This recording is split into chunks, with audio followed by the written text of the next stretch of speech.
So many memories. From the studios of KUAR 89.1 FM and from the University District in Little Rock, I'm J. Bradley Minnick, and welcome to our 100th episode celebration of Arts and Letters.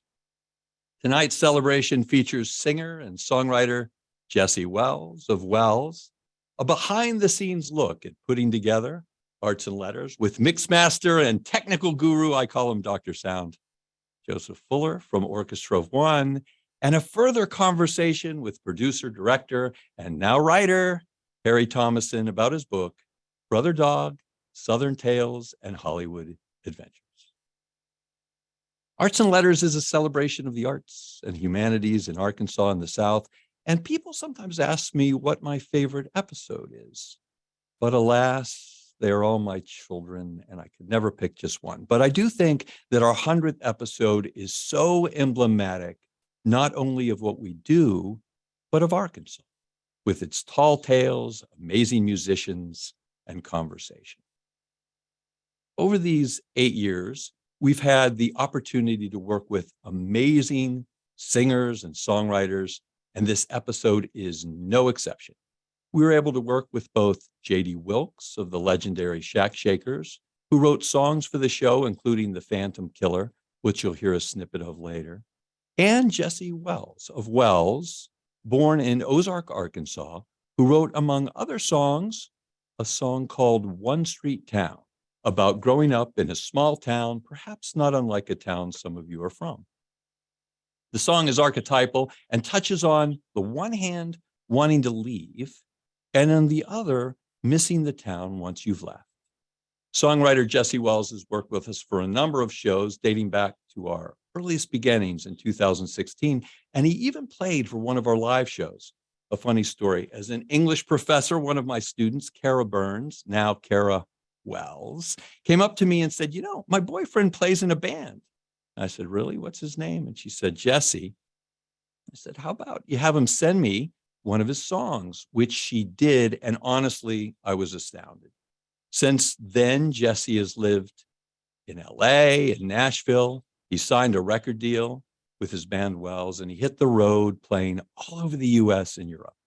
When I asked him if he'd write songs for this show, Brother Dog, he started sending me some rough cuts. And with each rough cut that he'd send, I realized how all you need is one singer with a guitar, a song, and a good story. When I asked Jesse if he'd be part of this celebration, created some videos for us from his home in Fayetteville. Here's Jesse Wells singing and talking about One Street Town. This next one is the theme. I think what we ended up using as the theme, I think it can be considered the theme, One Street Town. This is a conglomerate of the first few chapters where Harry talks about growing up in Arkansas. I could relate big time. Now, I didn't grow up in Arkansas in the 1950s, but I did grow up in Ozark, Arkansas, there in the River Valley, which, stays a good 20 years behind the times if it can. So I related to being a boy with this dog. This is called One Street Town. Quit talking, start singing.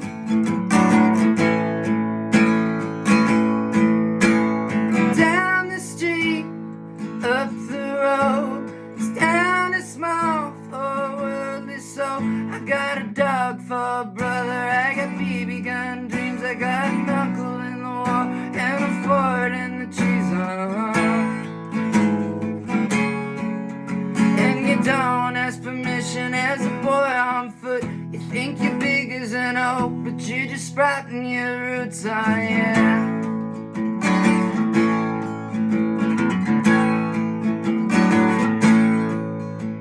The table's gray, the pink wall paint. It's not that I won't, it's more like I ain't. And I know some people, and I know the land. You don't gotta walk far with your grocery bags.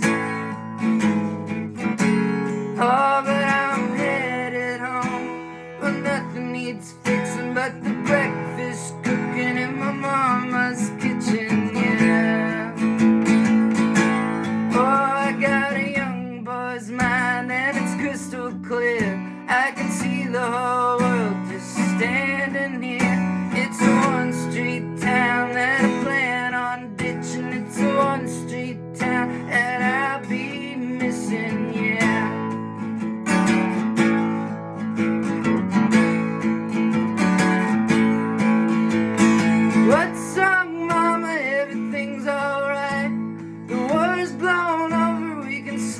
at night. Oklahoma's a ways away, as far as tomorrow from today. And the rain falls down and the grass grows green. Life is a science that you just can't teach. I got a young boy's mind and it's crystal clear. I can see the whole world just standing here. It's a one-street town that I plan on ditching. It's a one-street town that I'll be missing, yeah. Oh, I got a young boy's mind and it's crystal clear. I can see the whole world just standing here. It's a one-street town that I plan on ditching. It's a one-street town that I'll be missing, yeah.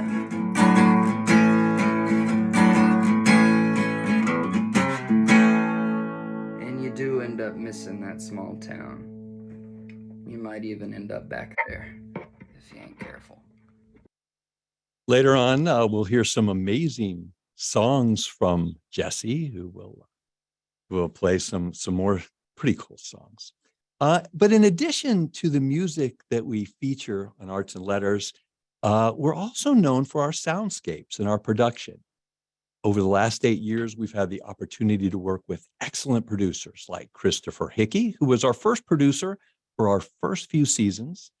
And for several seasons, we worked with Adam Simon of Simon Sound, who helped us mix and master. And of course, my better half, Mary Ellen Cubitt, who's running this webinar and has helped us do story editing and production from the beginning. And currently, we're working with Joseph Fuller from Orchestra of One, who, no kidding, plays over 40 instruments and is truly a sound guru. Joseph began creating entire sound palettes for our show, including symphonies, and he's written rock, punk songs, classical, and jazz for us. He's played the Cherokee drums, fiddle, and he even made elevator music for a show about shopping malls. Joseph is known for making music with so many instruments.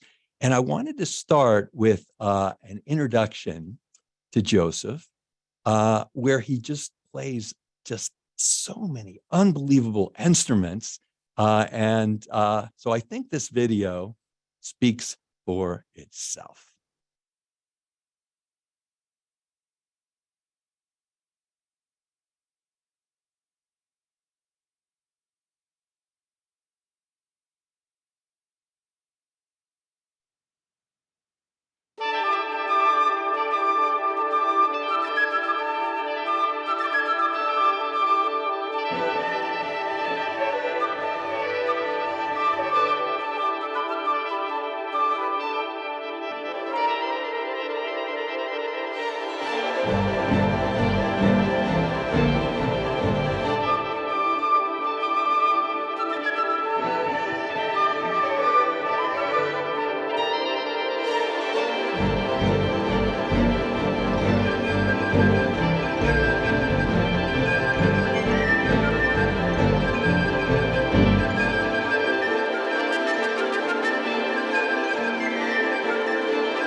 I had to get that last drum thing in. So Joseph, welcome to our after party. It's so, I mean, and you play all those instruments. That's just unbelievable.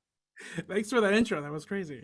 Oh, you're welcome. Thank you for but yeah, I mean, and I've said you've done, symphonies for us, rock and roll. We have a show coming up on July 8th called Fish Head, and you're making all the music for that, right? Absolutely.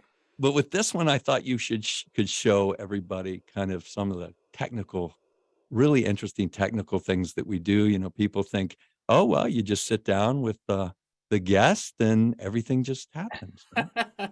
Yeah. So I thought maybe you could show some of the behind the scenes. Shh, we won't tell anybody except this little group. Peek behind the curtain for sure. So we'll start off. I use, for anybody who also mixes, I use Logic Pro. So this is what a session looks like. It's not the way when I get it, it's basically just tracks, but I organize it through colors. Basically, what you're seeing here is a bit of the purples. This is all vocals. Anyone who's talking is going to be doing the purples. The greens are going to be your music tracks, and then down here in blues are going to be your sound effects. That's basically how I organize it. But what you're seeing here, if you don't know, is this is a track, and this is going to be one person, basically. So I have everything split up. Here's all of Brad's parts, and here is all of Harry's parts, and then all of the music done by Jesse and JD, which both wonderful. I really enjoyed working on the show a lot, and I had to listen to it a lot. So basically, I wanted to show a little bit of what I do when I start this. And we'll start with just the first minute. And I wanted to play just the first minute and kind of just let you listen to it because it's been My daughter, Stacy, my brother, Danny, and my 38 first cousins agreed. Yeah, do it. Write them down. Then we won't have to listen to you tell them anymore at family reunions. Down the street, up the road, this town is small for a worldly soul. I got a dog for a brother, I got BB gun dreams, I got an uncle in the war and a fort in the trees. Today on Arts and Letters, we'll be talking with director, producer, and native Arkansan, Harry Thomason, about his book, Brother Dog, Southern Tales and Hollywood Adventures. Most of my stories about Washington and Hollywood won't be found here. I'm saving my adventures in politics and entertainment for a future edition, or maybe just to bore my grandchildren with. We'll see how this one goes. Harry Thomason and Brother Dog on Arts and Letters. So what you'll notice here, these white marks here are the volume of when they're speaking. The wider the mark, the louder it is, and the smaller it is, the quieter it is. And so you'll see that this is Harry here, he's speaking, and then we have the music here that comes in, and then Brad starts speaking, and then Harry Thomason again, and then Brad on the way out.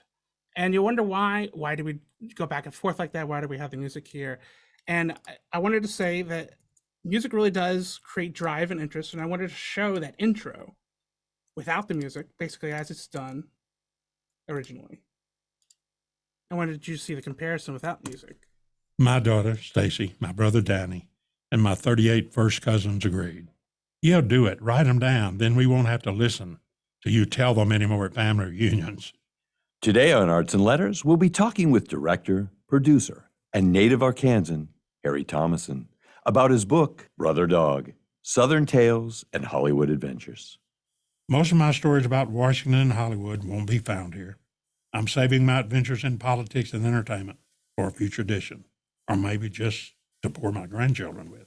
We'll see how this one goes. Harry Thomason and Brother Dog on Arts and Letters. So not bad by any means, but with music, and I'm a little, My stories. sorry, I'm always partial to musicians because I'm a musician myself. So using the music definitely kind of creates interest and drive to keep Then we won't this have to minute listen from to going. you tell them anymore at family reunions. So you can just come in here. Street, up the road. This town is small for a worldly soul. It's setting the I mood got for the a show, dog for a brother, I giving got us what we're gonna BB get for the next guns, hour. I got an uncle in the war and a And then it fades down, and the vocals come Today in. on Arts and Letters, we'll be talking with director, producer, and native Arkansan, Harry Thomason, about his book, Brother Dog. And if you notice, we go to an instrumental. Most of the music that we get, we try to have a version with vocals and a version without vocals, so that whenever the speaker is speaking, we don't have the singer singing at the same time because it gets too confusing. So, we do crossfades between the two tracks. And I wanted to, let's go ahead and jump over to, okay, we're going to jump over to RX program. This is what I get. This is what I use when I get the raw audio file and how I clean it up and make it sound what you hear. So here is a program where we're seeing a little bit different stuff. We still see the wave that I was talking about. It's blue on this program. But we also see this background that's orange and blue.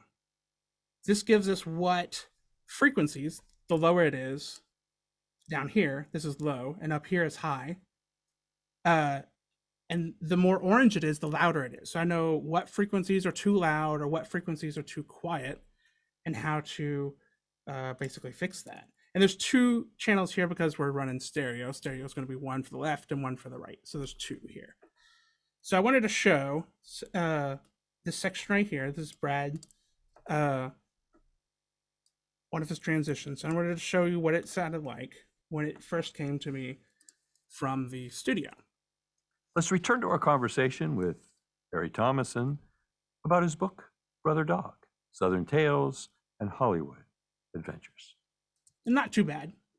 It's a little box, but you can see that there's these bands here that are missing.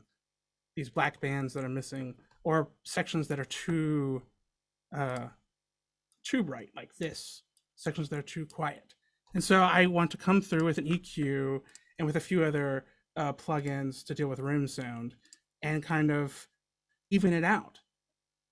But we also got to worry about things like clicks and noises and whatever drops. And so you'll see a little click here, like this little line. It basically looks like a little lightning strike right here.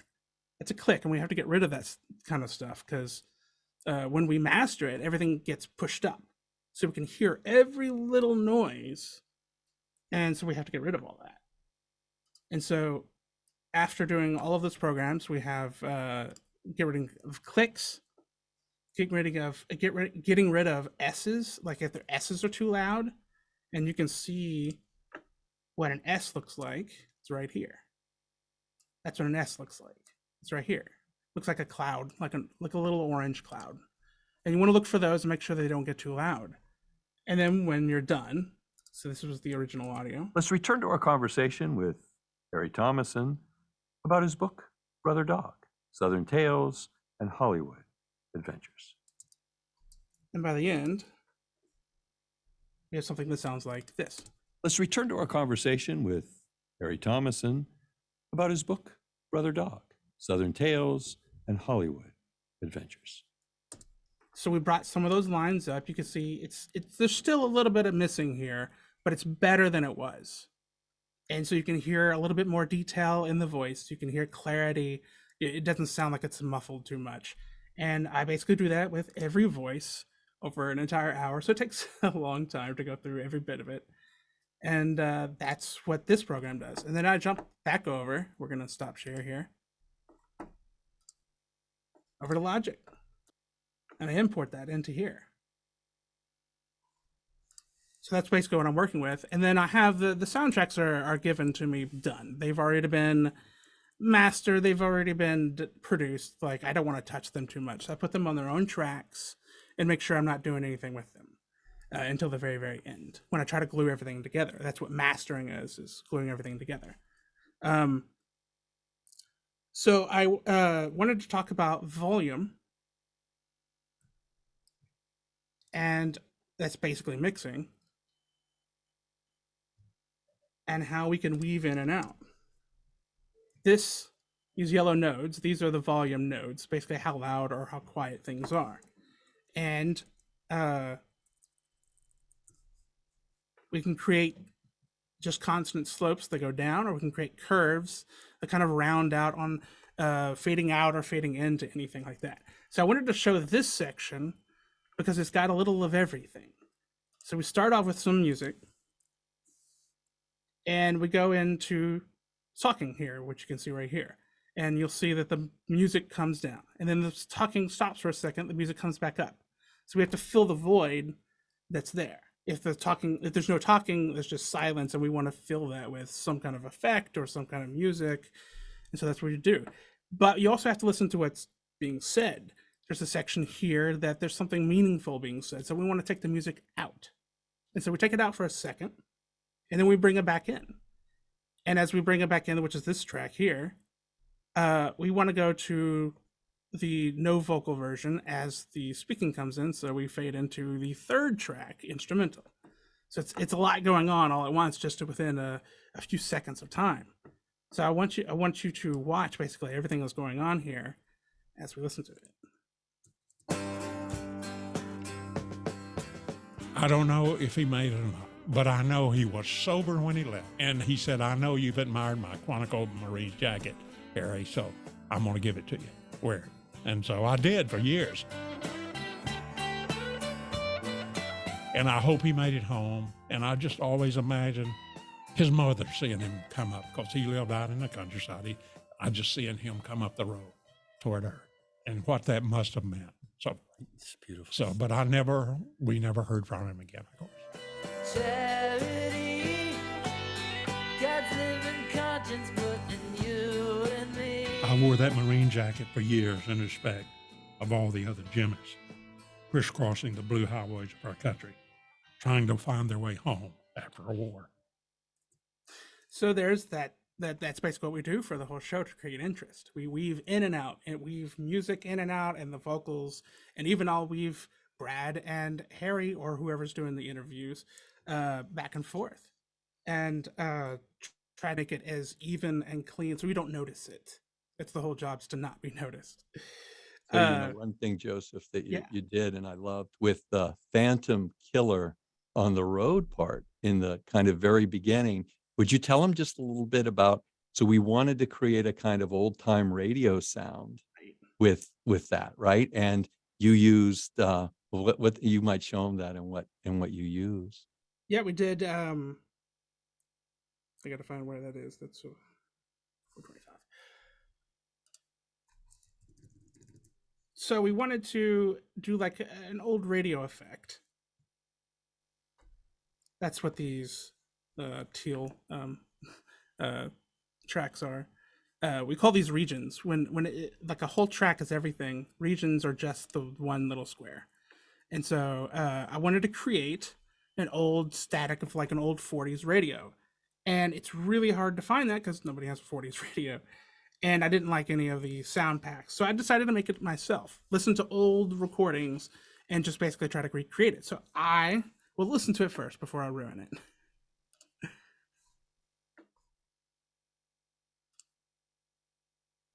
I'm going to mute the voice first just to hear this.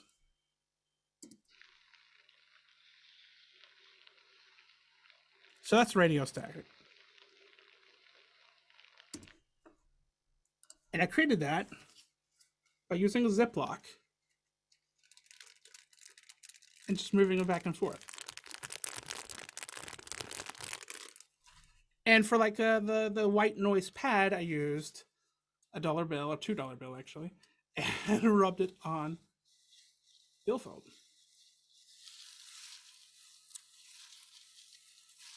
And you do about 5 tracks like that, and it sounds like Then I radio called style. it married. And then I decided, and then whenever we put Harry's voice under there, we needed to make it sound like it was an old radio. So I wanted to bring up an EQ. This is basically where the frequencies are. This is low, this is high, and the lower it is, the quieter it is. So old radios didn't have a lot of high or lows. They just a lot of the mids. That's all you could hear is where the vocal range is, basically, which is, about 100 to 2K, 3K. That's all it did. So I had to get rid of everything else. This is what it originally sounds like. Shots of Mary Jean was really the sound of Jimmy's skull being cracked. And then with the His effect. handgun. What sounded like gunshots to Mary Jean was really the sound of Jimmy's skull being cracked by the pistol handle. The man then assaulted Mary Jean, but fled as without warning a car approached. And put together with the radio, I think it's convincing. I think it is. But and then we also did a section later on with a bus radio, in which we did the same thing, but I used an actual tiny radio to simulate an old bus radio sound. That's amazing, Joseph. When they hear it, they don't see all the behind the scenes stuff, but this is a lot of work, Yeah. right? And one real quick thing, because I'm just about done here, because it is a lot. It is a lot. It takes a long time to go through in a 1 hour show. Is we have the mastering programs themselves, and Now, I remember there's somebody that When I quite a listen to the ways, show, I mean, this is what over I do 50 miles from my hometown, there's find somebody murdered. And, and then another one this murdered. over here tells me how loud things Suddenly are. the door If was it doesn't, jerked if open, it gets too and the loud, intruder, a burlap where sack things are over his in head, the 2 stereo slits for his eyes. compression for each frequency. It's a lot. Network television was not in this If anybody part wants of the to know country more then. about it, It was you can just everything was getting message me. underway. But But the news station, yeah, so that's mastering, and basically mastering is mostly through your ears, through the speakers, and listening to it and making sure that everything is even and good. Nothing sticks out. Nothing's too loud or too high or too painful or too close to the ears. So One thing Jesse Wells was a musician, but also J.D. Wilkes of the legendary Shakers was also a musician on this. And we wanted to set the tone, right, for the begin, because this is the very beginning, like aside from a little bit about Harry's mother's kitchen. And we wanted to set the tone. And so we asked JD if he would kind of create a song called The Phantom Killer. And I thought maybe you could play that on the way out a little bit, Joseph. And Well, that was thank amazing. Thank you. And then we'll talk to Harry a little bit and kind of set up this. yeah, we'll play a couple of minutes here of the Phantom Killer section, and you can kind of pay attention to the volumes and the regions and how everything kind of weaves in and out. Texarkana, Texas, 1946. On a chilly February night, Jim and Mary Jean were talking in Jimmy's car. It was a lonely road and a dark night. They never saw the man coming. It starts interestingly with the killer on the road. Most people are sort of shocked by the way it starts. They think they're going to read this book of just getting nice, happy, and the first thing they read about is a killer. But that is still so vivid in my mind that I had to start with it because it's the first thing, other than the few things about what my mother's kitchen looked like and about all of those women that were married to soldiers and then the next thing I remember, there's somebody that quite a ways, over 50 miles from my hometown, there's somebody murdered. And then another one murdered. Suddenly the door was jerked open, and the intruder, a burlap sack over his head, 2 slits for his eyes, was screaming, "Get out of the car, now!" Network television was not in this part of the country then. It was just everything was getting underway. But the news stations, radio, which you can always tell a better story on radio than you can on, they were talking about this person and they named him the Phantom Killer that was operating in Texarkana. And soon it had terrified everybody. And I read in one piece of research that it terrified everybody from Oklahoma City to Shreveport and South Arkansas and Little Rock. The Phantom knows where everybody goes to hide when he's on the prowl. So stay away from Lover's Leap and don't you go to sleep. The Phantom Killer is on the crawl.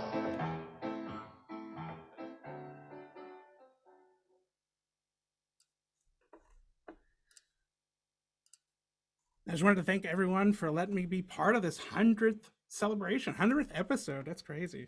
Joseph, we couldn't do it without you. Thank you so much. Yeah. And I tell everybody this behind the scenes stuff. Don't tell anybody. Don't let them know what we're all about. Yeah. Thank you, Joseph. Thank you. Harry, are you with us? I am with you. Can you hear me? We can hear you and we can see you. Harry Thomason, producer, director, writer. Welcome to Arts and Letters 100th celebration. Well, I'm glad to be back home. I'm just not really there. I'm in Los Angeles, where it's 105 degrees, and we're not getting the 10 inches a day of rain you guys are. But it's a pleasure to be here. And I just have to say, Joseph, I'm used to that kind of stuff out here with series and mini-series and so forth. But it's always still amazing to me, and you do such a good job. Thank you. Yeah, he really does. So, Harry, we wanted to play that little bit from The Phantom Killer because that's how you started the book. But, we could only say so much. And you had talked so much to us in the studio about that whole situation. But I really was quite interested in your friendship with Charlie Pierce. And I thought maybe you could tell us a couple other stories just about your relationship with him, because I know he grew up. I mean, this is amazing to me. Two filmmakers grow up kind of right next door to each other and do so well. So would you tell us a little bit about Charlie? Well, I love Charlie. He was the first guy I knew because he lived beside me. He was about a year and a half or 2 years older than I was, and we had great adventures. And he went on, and his first film, which everybody in Arkansas will know, was The Legend of Boggy Creek. It's funny now, even the people in the town where it took place, their police cars have Boggy Creek on them. So it's sort of amazing, and it was quite successful. And so we'd talk, and we'd see each other in Los Angeles and back in Hampton, and so later Charlie calls me and he says, "Hey, I had a new idea for a film." He was based in Texarkana, I was based in Little Rock, and he said, "I have a new idea for a film," and said, "I'll tell you the title, then I'll tell you the story." And he said, "The Town Who Dreaded Sundown." And I said, "Charlie, you don't have to tell me another word. I can tell you the story." He said, "I thought you might remember that." And so he made The Town That Dreaded Sundown with Andrew Prine, Ben Johnson, a lot of great actors. And it was, like almost all of his films, highly successful too.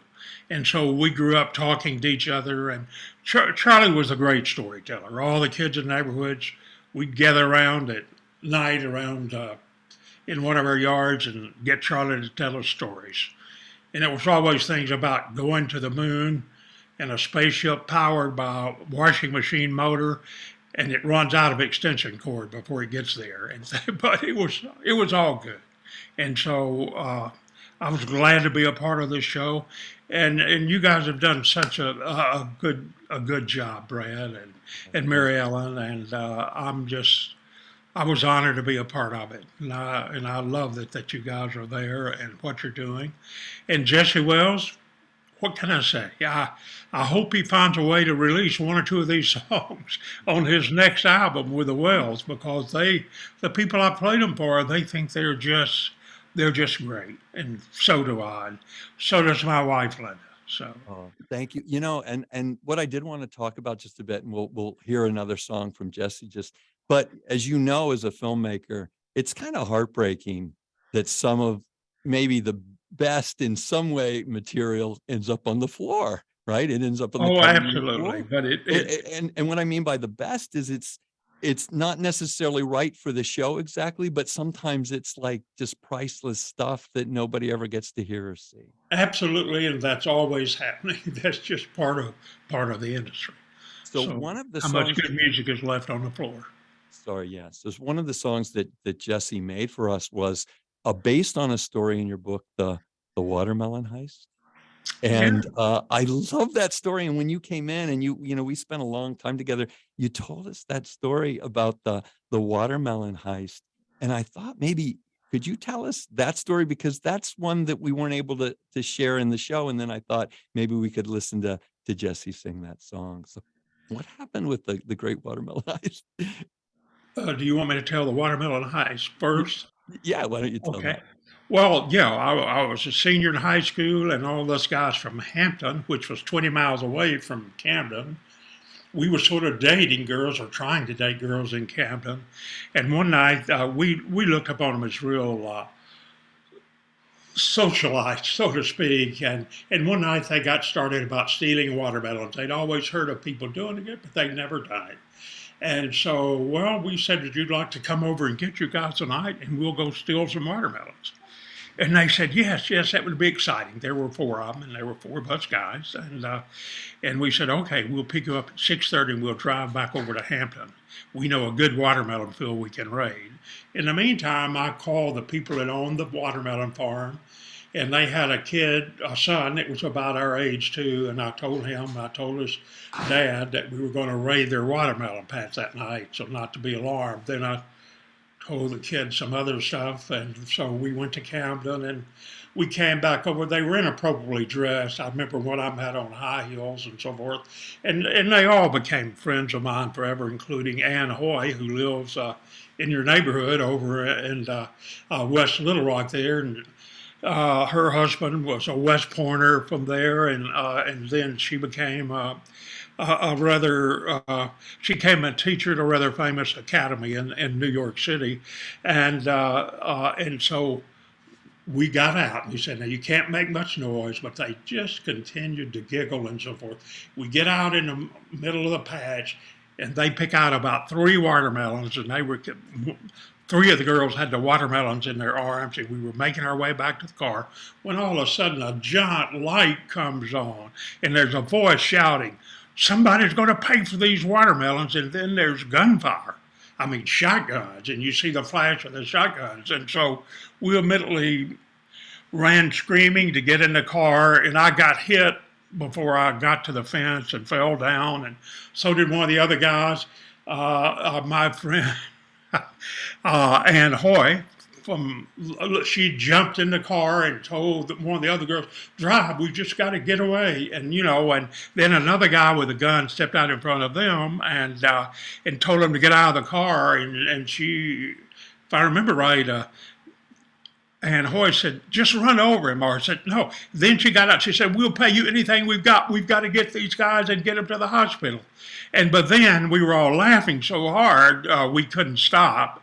And by then I had stood up and I was walking, and I walked beside her, and I was laughing. And the guy, she said, well, this was all a joke. And she immediately looked at me and then slapped me so hard my head rang for 20 minutes. And, but so we took them back. We took the watermelons back to their hometown. And then somebody I knew said he was at one of them's dad a few nights later, and he opened the refrigerator. This was in Camden, and he pointed to a watermelon in the bottom, and he said, let me tell you about this watermelon. And he was laughing. And now let's face it, we'd be sued.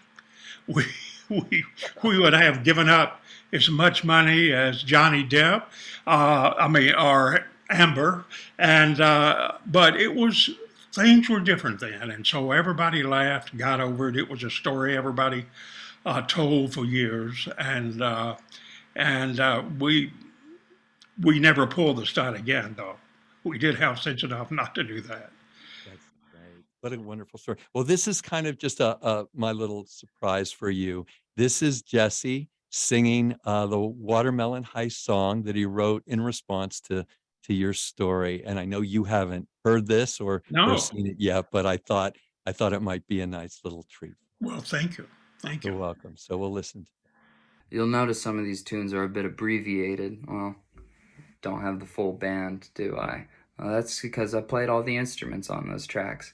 I would record the acoustic guitar first, go back to the drums and bass guitar, and then lay down the vocals and dress it up, sprinkle a little talent on it, some reverb, compression, and roll it on out. This is one I don't think was included in in the podcast. This is about the watermelon heist. If you read the chapter, the song tells the story. So I'll just play the song. So sans solos. I won't have no ripping guitar solos. Here we go. That's all you get there.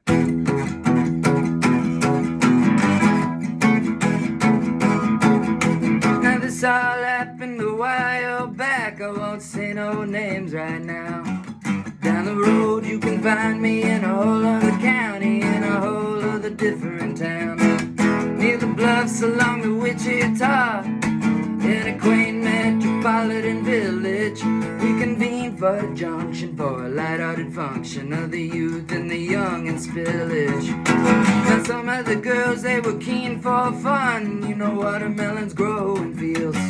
And late in the night without lanterns and lights, they're a lot easier to steal. So the possum that I was dialed long distance collect. Told the boys, all rise, time to mobilize. We got some watermelons to protect.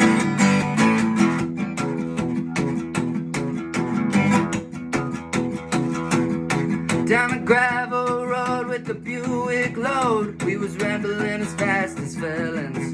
It was all suspense through the barbed wire fence, and we were all soon among the melons. We lifted our looted produce lightly. No gourd is worth a gamble. With us farmers, shotgun blasts rang out, and boys and girls all began to scramble. Now the girls, they were as pretty as they were unprivy to the plan and the scheme and the joke.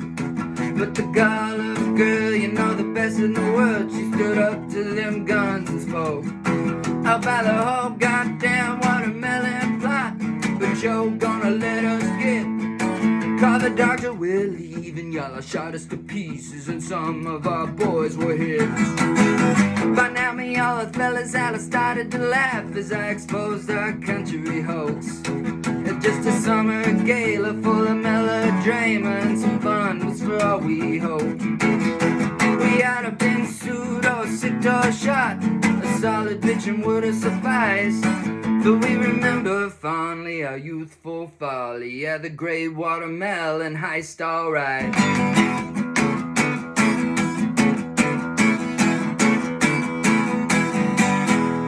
Hey, thanks a lot for having me, guys. This is great. You know, I think this guy is such an incredible singer and composer. I thought you would like that. I'll be listening to him the rest of my life. I thought you would like that one. So one last thing I wanted to talk about, and you say at the end of the show, and I love this quote. You say, "With persistence, luck will find you." And you talk so much about charity in the show and kind of giving to others and what Arkansas has given to you. And I just thought it might be a nice moment because we think about Patty and who went to town and you gave him some socks, and in some ways it may well have changed his life. And then we think about the hitchhiker on the road who you picked up on the way to do a kind of a roofing job. You guys were doing summer roofing jobs, and you got him a job and helped him out, and he ended up giving you his Quantico Marine jacket. And I was just wondering maybe if you could talk a little bit about that notion of kind of giving back and what Arkansas has given to you and what you feel you've been able to give to all of us. You know, there's never been a time when I needed Arkansas that there wasn't somebody there that was going to help me out. It's that simple. I was there when Fred Smith founded Federal X in Little Rock, and I was a filmmaker that was broken and trying to get into the business. And so I would get on at Adamsville, get on, Bill and Hillary Clinton Field. Now I would get on in the back of at 3 in the morning and head for Los Angeles, laying on all the packages and everything. And so there's just everything I needed. The first film I sold out here was something called it was about a kid that formed a track team when he couldn't run in his Olympics, which he had won 3 years before, but he had cancer, and he formed a little girls' track team that won the championship, the AAU championship, the day he died.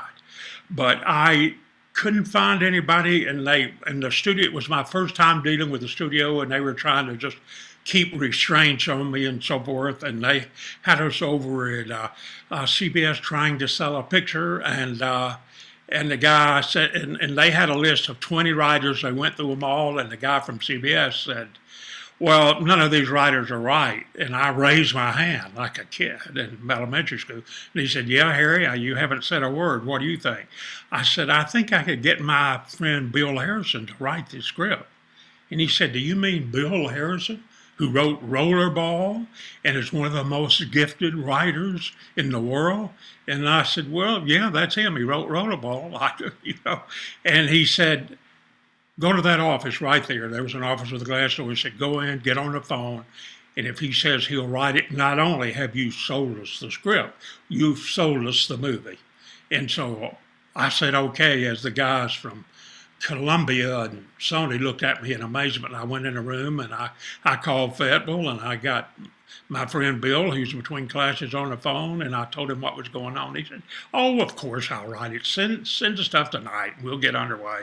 And I said, thank you. And I went back inside and told them all. And the guy from CBS said, we have a deal. We're going to shoot this film. So get ready. And the two guys from Columbia were up calling the studio to tell them they had just sold the film. So, and, you know, another time, before I shot The Blue and the Gray in the Little Rock, I mean, when I first I had a studio deal with Sony, which was Columbia then, of course, and they said, well, they called all the producers together, and they told us about something the Motion Picture Association, headed by Jack Valenti, was in Washington doing that was going to hurt all television shows and really cripple them. And every studio in town was meeting with their producers and everything. And after it was over, I raised my hand, and I told Seymour Friedman, who was the president of production at Sony, and he was a RAF war ace in World War II, and he was famous. And I love the guy, though. He was the toughest guy I've ever been around. And I said, Mr. Freeman, I may know a guy can call to help with this. And he said, okay, Harry, yeah, if you get him, just brush me off, in effect. And so I said, okay. And so I went down the hall, and I called the MPA in Washington and asked for the head of the legal department, which was an attorney, Victor Lee Nutt, who was from Arkansas. And I said, Victor, here's the deal. And, you know, this is what's disturbing the studios. And he said, you know, Harry, I've always hated that rule. I'm going to go down and talk to Jack right now. Give me an hour to call you back. Within an hour, he called and he said, it's done. It's over. They've withdrawn it. You know, Jack has. And I went down the hall and I said, Mr. Freeman, I took care of that little problem. And he just looked at me in amazement and said, how'd you do that? You know, if you did. And, you know, and sure enough, he came down a couple hours later and said, you took care of it. It's gone, you know. And so it's always been, there's so many of them I can't name. I mean, and people that even are there now that do nothing except make life easier for other people. And I love them all. And I love how good people are to each other. And that's one of many stories. And but most of my giving and finding out if you give, it helps is because of my wife, Linda. I mean, you know, she is one of the most astute people that say, you know, we should help this people. We should help this person. We should help this operation. I mean, and she sent, through her Claudia Foundation, she sent, I think it's over 100 people through schools, and I mean schools in London, schools like Ivy League schools, and made them medical doctors and everything else. And so I couldn't do. I wouldn't have been the same person without her. You know, it's sort of strange, you know. I know I probably don't deserve her, but uh, I did get her, and I'm not giving her up because I love her so much. So anyway, and she made me a better person, just like she makes everybody a better person.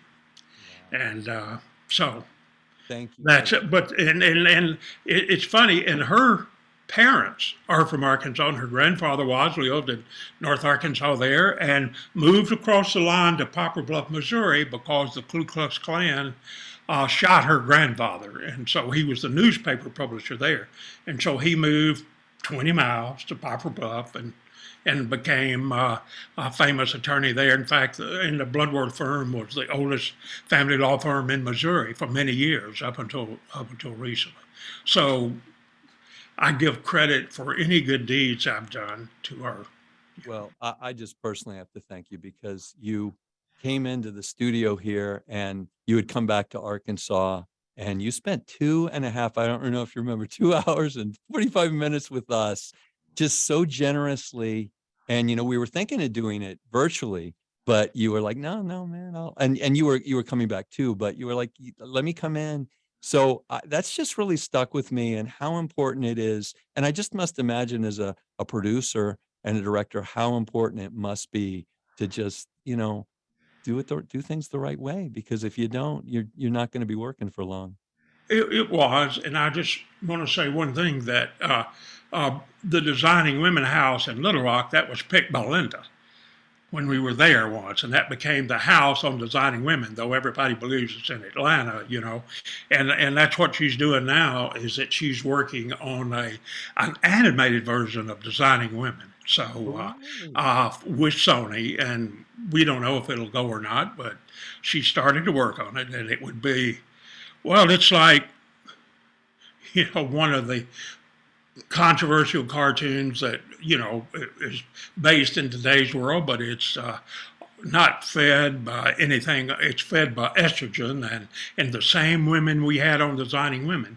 Of course, Dix is no longer with us, but it is quite possible. And right now, all the other women are going to do the voices for the show. So that's something. And, someone asked the question, what are your projects in the works? And I know one is the Designing Women stage play, which was done here in Arkansas, and you're thinking of taking that to Broadway. That's very exciting. We are. I mean, it'll take a while to get there, but we gave it to 4 of the large booking firms in New York, and every one of them liked it, and we picked one. And they're just beginning to work on it. There's a huge backup in the theater because of COVID starting in 2019. But we'll be there. I mean, I think for sure we'll be there, or we'll. But first, hopefully, we're in a big regional theaters all around the country, and then we go there. So it's a new era. It's a new stage for us, and we don't know exactly how it all works, but we're beginning to figure it out. And why? Because another girl from Arkansas, a woman from Arkansas, Elizabeth Williams, has been in New York for years, and not only is she a scholar, she also produces lots of plays. And when we did the show in Little Rock, 2 of the guys, the actors, came out and they said, "Harry, we want to tell you," said, "we've never seen a show this funny." And I said, "Really?" He said, "That's so good." He said, "Yeah, the only thing that comes closest was Faces Off, Noises Off, which we always considered the funniest play ever. But now this is the play we consider the funniest play that's ever been on Broadway, or ever will be on Broadway, and will be on the stage." And I said, "Well, that's good." So I called Elizabeth Williams, who's from Arkansas originally, and I told her that. And I said, "Elizabeth, I don't know if this is true or not, but these 2 guys," and I told her the actors, said this was the most funny show they'd ever been in. And they said, they said, other than Noises Off, and that this was even funnier than Noises Off. And she said, "Well, that's great, Harry, because I won 2 Tonys for Noises Off." And she's won 77 Emmys, and 77 Tonys, and she's another person from Little Rock that helped when we needed her. I'll quit on that. I'm just that's going on just, and on. No, we're doing great. Last thing I have for you is, would you just tell us? It's just an interesting and people have heard the show a little bit, but your dog Ted, Would you just talk a little bit about the dog? Because I love, you called it Brother Dog, and he's like your brother, right? And you told a wonderful story where he's dragging the kid across the playground. Yeah. But that dog must have meant something to you. And I He saw was on your something Facebook else. page, you have a picture of the dog too. I don't with me. I do. I mean, and pictures hang in the house and over my parents had a picture of him on the wall, and my grandfather, who gave him to me, he had a picture too. He believes that was the best gift he'd ever made, because Ted protected my brother Danny, who lives in Little Rock and who, is a great person too. And you probably saw him in Designing Women as the bellhop, but he's just such but he was just such a good dog. He shadowed us always. He was there. He'd stay 10 or 15 yards behind, but he reminded me later of what I would see, Secret Service agents do. He was always back there somewhere. You weren't sure if he was with us or not, but he was there, And yes, I got in a fight before I started school with two twins. They decided to pick on me, and it was recess, and I walked across because we lived next to the school, and they jumped on me, and the first thing I know, Ted had jumped the fence and was over, and he had drugged one into a ditch, and he was getting ready to work on the other when the teachers broke it up, But so anyway, I'm sorry. There I go, blathering on.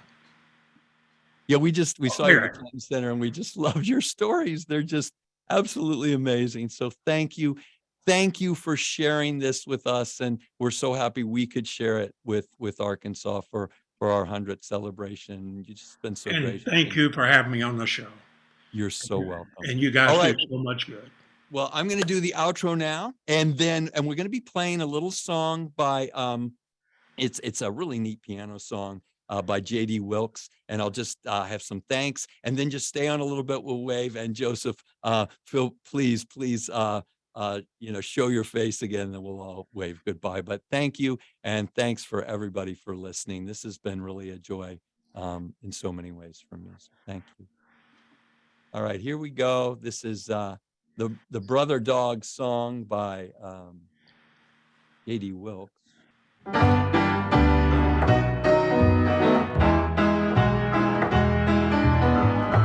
Thanks to everyone who made this 100th celebration possible. We'd like to thank the Arkansas Humanities Council and the National Endowment for the Humanities for their generous support. I'd like to thank the staff at KUAR and station manager Nathan Vanderveer for all the love and support these last 8 seasons. Thanks to Christopher Hickey and Adam Simon, who helped over the years to produce the show. Thank you to the wonderful and wise William Wagner for your friendship, advice, and help over all of these years. Thank you to Mary Ellen Cubitt, my producer, wife, and friend. Thanks to J.D. Wilkes, Jesse Wells of Wells, Joseph Fuller of Orchestra of One, and Harry Thomason for taking us back to that one street town and to a time when life was simpler and more complicated at the same time. And thank you all for joining us for Arts and Letters. I'm J. Bradley Minnick. Almost did that perfect. Let's see the words of Sherwood Anderson. Dare to be strong and courageous. That is the road. Venture anything. Be brave enough to dare to be loved. So thank you, everybody. Thank you, Harry. Thank you, Joseph. Thank you, Mary Ellen. Thank you. You guys did such a great job. And I'm so honored. And we'll see everybody after 100 more, right? That's right. All right. Bye-bye. Bye-bye.